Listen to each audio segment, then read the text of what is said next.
Sabe que quando você pega a Bíblia para ler, você pega lá no livro de Gênesis, você começa a olhar uma coisa fabulosa, rica, muito bonita, a criação, como Deus envolveu a matéria e as plantas, os animais. Depois, no versículo 26 do capítulo 1, vem o homem, e aí do homem vem a mulher.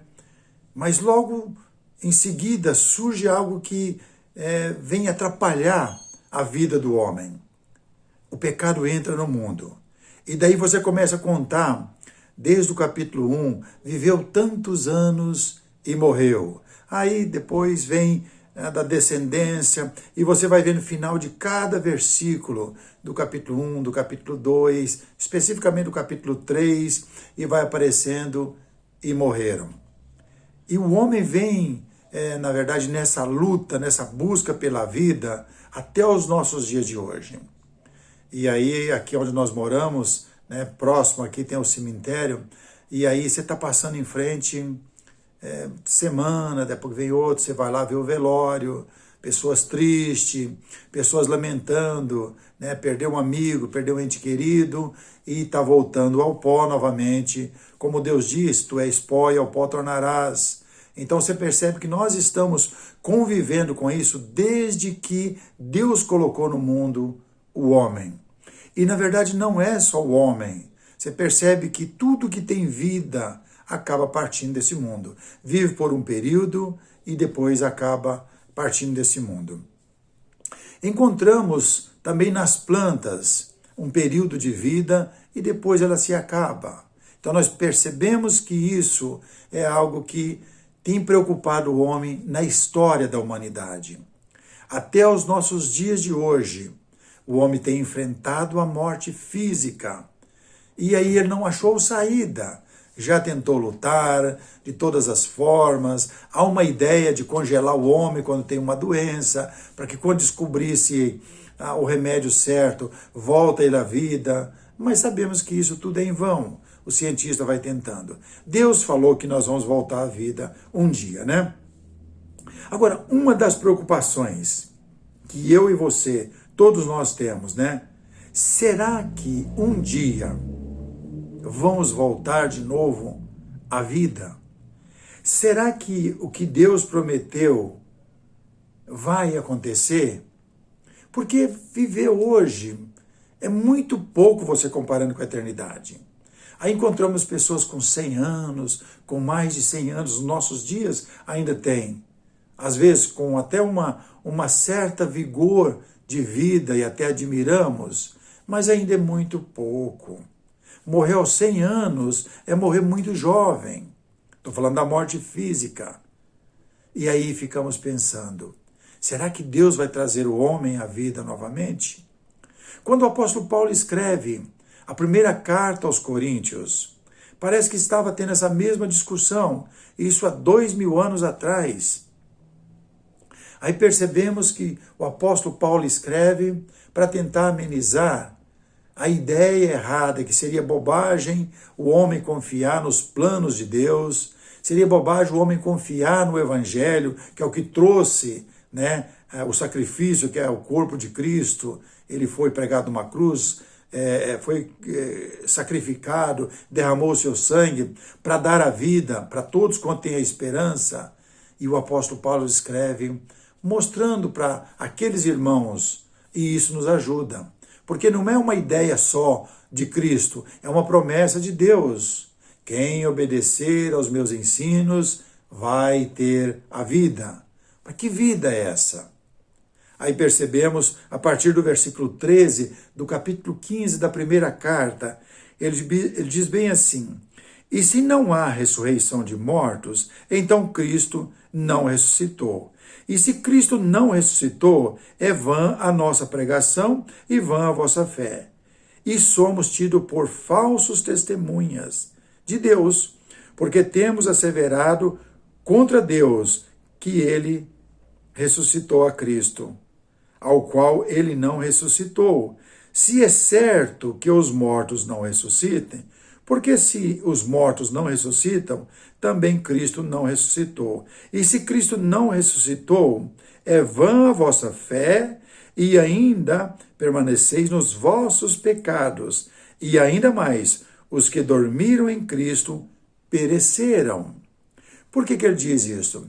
Porque quando você aceita a palavra de Deus, você vai negar alguns prazeres do mundo que são pecados, que traz o seu sabor nessa vida, mas você diz, não, olha, eu não devo fazer tal coisa porque é contra Deus. Aí ele diz no versículo 19, se a nossa esperança em Cristo se limita apenas a esta vida, somos mais infelizes de todos os homens. É incrível isso como Paulo escreve aqui. Se você é curioso, leia o capítulo inteiro, né? Capítulo 15 inteiro. Mas podemos observar que aqui ele está dizendo, se pararmos para pensar que não há ressurreição, então, na verdade, a nossa vida aqui seria uma vida inútil. Uma vida que não dá, porque, na verdade, aqui nós passamos um bocado de dificuldade, um bocado difícil, lutamos de todas as formas. Olha na sua vida, eu olho para a minha vida, olha quantas pessoas que partem desse mundo muito cedo, mesmo às vezes sem procurar a morte, sem estar fazendo coisas erradas, no sentido de avançar com a sua vida para estragar ela. Mas seria uma coisa muito frustrante viver poucos anos aqui e morrer. Mas ele está dizendo, se a nossa vida aqui se limita apenas a esse período que nós estamos vivendo, se a vida, seríamos os mais infelizes. Porque não vale muito a pena, né? O apóstolo ainda nos ajuda que vai acontecer. Um dia vai haver a ressurreição de todos, tanto aqueles que praticaram bem, quanto aqueles que praticaram mal. Todos vão voltar à vida um dia. Eu tenho no canal a nossa página, outros vídeos mostrando em Apocalipse, que a água vai devolver os seus mortos, o universo, o fogo, porque vai devolver. A terra vai devolver os seus mortos. Então é incrível isso, pensar e achar que é um absurdo, mas isso vai acontecer um dia. E ele nos ajuda um pouco mais, né? Não só ele, né? Não só Paulo, na carta aos Tessalonicenses, nós vamos ver daqui a pouco, mas João também no capítulo 5, ele diz que todos vão ressurgir um dia dos mortos, uns para a glória eterna e outros para a vergonha eterna, ou melhor dizendo, para o sofrimento eterno. Então, é uma afirmação com uma segurança e uma postura muito boa. Mas o que o apóstolo ajuda a gente um pouco mais, na carta aos Tessalonicenses, no capítulo 4, nós podemos observar essa afirmação com uma segurança muito grande, para que a gente possa manter a nossa fé, a nossa esperança, a nossa segurança. Na primeira carta aos Tessalonicenses, capítulo 4, ele faz uma afirmação muito correta, até falando para aqueles irmãos daquela época, não quero que vocês sejam ignorantes quanto a esse respeito. Eu vou dar o conhecimento para vocês não ficarem na escuridão e achar que as pessoas que estavam perdendo a vida física, porque era um processo que o pecado estava fazendo, não fique preocupado com isso. Essas pessoas estão dormindo, aguardando até o dia que o Senhor vai colocar um ponto final na vida aqui na terra. Então ele nos ajuda, porque a preocupação dos irmãos lá em Tessalônica é, olha, se Jesus vai voltar para buscar as pessoas, se nós vamos ressuscitar, mas e essas pessoas que estão morrendo agora? O que vai acontecer com eles? Aí no capítulo 4, versículo 1, ele começa a descrever de uma forma garantindo para mim e para você que é interessante a gente buscar as coisas do bem, porque nós vamos voltar um dia. E aquelas pessoas que não buscam as coisas do bem para ficar próximo de Deus, o bem que eu digo é as palavras do Evangelho, a bondade de Deus, vão ressurgir também. Então não pense você que você não vai ressuscitar um dia. Vai ressuscitar. Mas aí que está o problema. Vai ressuscitar para receber o castigo para sofrimento eterno. Porque todos estão em um lugar, separado já. Também já postei nossa página aí. Uns estão em um lugar e outros já estão no outro. A Igreja Católica chama isso de uns estão no purgatório e outros já estão nos braços de Deus ou no paraíso. Mas não existe o purgatório. Hoje você define aonde você quer estar na sua eternidade. É hoje que você define, não é amanhã. O hoje é hoje para todas as coisas. Vamos comigo ver. Primeira carta de Tessalonicenses, capítulo 4. Não queremos, porém, irmãos, que sejais ignorantes com respeito aos que dormem, para não vos entristecerdes como os demais que não têm esperança. Quero falar um pouco. Quantas pessoas hoje estão partindo desse mundo sem a esperança da vida eterna, sem a esperança da ressurreição, sem a esperança da fé que vem através do Evangelho, porque não buscaram. E aí nem tem a esperança na ressurreição, mas todos vão ressurgir dos mortos, todos. João já falou isso no capítulo 5, versículo 28 e 29, o Evangelho de João. Todos vão ressuscitar um dia, uns para a glória eterna e outros para a vergonha eterna ou o sofrimento eterno. Aqui Paulo, ele ajuda os irmãos porque eles estavam ficando tristes. Olha, morreu meu pai e ele morreu em Cristo. E agora?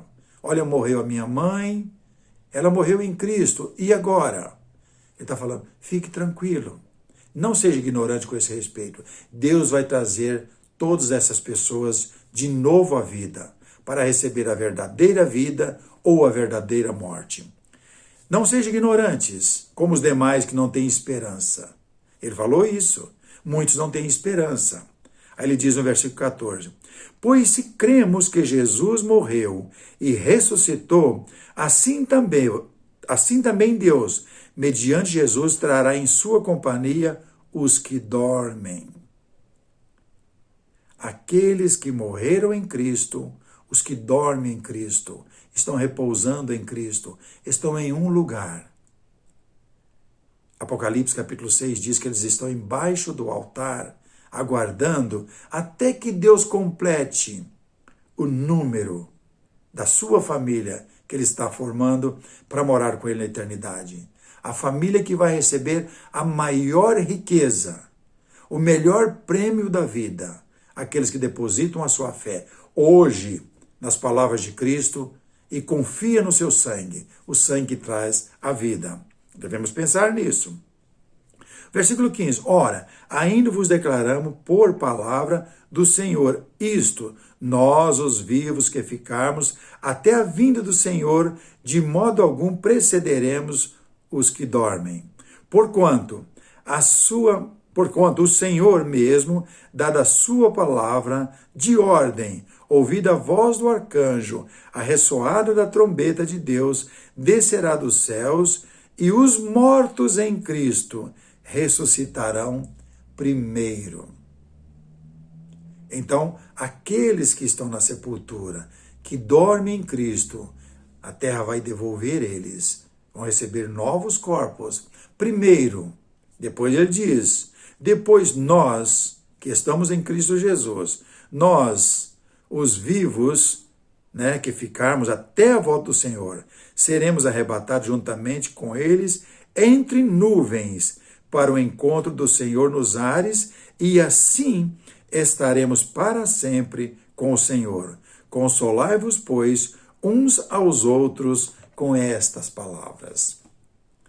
Eu luto e espero que você esteja lutando para que esse dia não nos apanhe de surpresa, para que a gente fique fora dessa grande festa.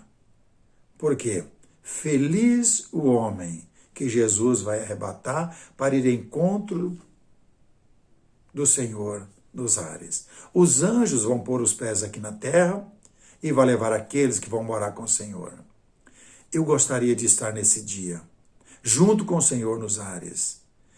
E aqueles que já partiram, como os meus antepassados que morreram em Cristo, eu tenho essa esperança de encontrá-los um dia, juntamente com Cristo nos ares, entre as nuvens. E Deus vai nos levar para aquele mundo, na pessoa de Cristo, que Ele preparou há muito tempo, antes da fundação do mundo, para morar a sua família, aquela que Deus sempre sonhou estar com eles. E aí nós vamos estar para sempre, gozando de uma felicidade eterna, que não tem tamanho, porque é o prêmio maior, é o galardão que o apóstolo Paulo falou. Então não seja ignorante com respeito às pessoas que estão partindo desse mundo. Aproveite o tempo, coloque a sua vida nas mãos de Jesus e aguarde Ele. E se você perder a vida física, lembra que temos esperança da ressurreição um dia, ressurreição para a verdadeira vida que está em Cristo Jesus. Que Deus nos dê esse ânimo e nos ajude a ficar nesta esperança, porque Ele vai voltar e na sua volta devemos encontrar com Ele entre as nuvens. Ele vai ficar lá em cima esperando, eu e você. Para isso nós devemos hoje caminhar nas pisadas do nosso Senhor e Salvador Jesus Cristo, ouvindo atentamente as suas palavras e praticando-as dia após dia. Porque viver aos 100 anos é viver muito pouco, é partir desse mundo muito jovem. E nesse período que Ele está dando para mim e para você, é o período que nós vamos estar preparando para aquela grande jornada para a eternidade com Deus, essa grande viagem na ressurreição, para estar com Cristo hoje, amanhã e para sempre. Isso é o que Deus espera de mim e de você. Que Deus nos ajude. Espero ter ajudado você um pouco mais nessa pequena mensagem, para que você fique forte, firme e caminhe com Cristo, porque Ele está de braços abertos, nos aguardando. Se você já é inscrito no canal, continue sendo o mensageiro do Senhor. Envie essa mensagem para quem está desanimado, está querendo abandonar tudo, para que ele fique forte e firme. Porque Jesus está aguardando. Ele já fez tudo por mim e por você. Ele deu a vida, Ele deu o seu corpo para ser pregado numa cruz, para que possamos ultrapassar os problemas dessa vida, porque Ele já venceu o maior. Se você é só um visitante da nossa página, seja sempre bem-vindo. Eu oro para que você também fique firme no Senhor e busque Ele enquanto é tempo, para que aquele grande dia nós possamos estar de braços abertos, sorrindo, alegre e feliz, aguardando o galardão que vem do Senhor. Que Deus nos abençoe e nos guarde hoje e sempre.